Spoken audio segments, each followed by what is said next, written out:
今天想要给大家分享的是肉桂苹果荷兰松饼，非常适合假期在家里给自己做个简单又华丽的早午餐。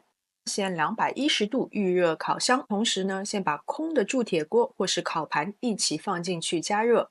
半个苹果去核以后切成薄片，去不去皮随意，不去皮做出来会更好看。如果连皮吃的话，提前用盐搓洗干净。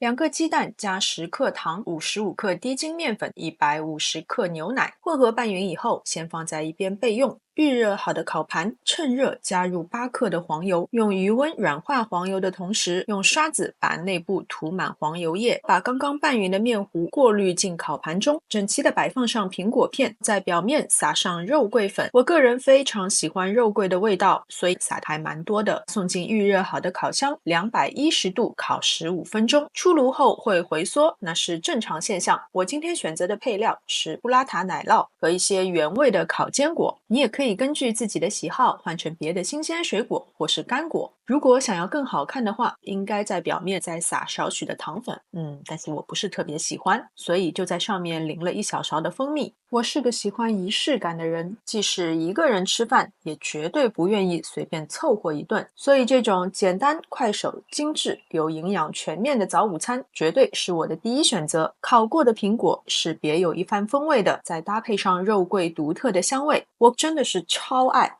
奶酪在任何情况下都是我的首选，如果你不喜欢或是家里没有，也可以用希腊酸奶或是一个香草冰淇淋球来代替。再来一杯香浓的咖啡，开启元气满满的一天。好了，今天的视频就到这边，非常感谢大家的观看。喜欢我的视频，请记得点赞、分享和关注我的频道。我们下次再见。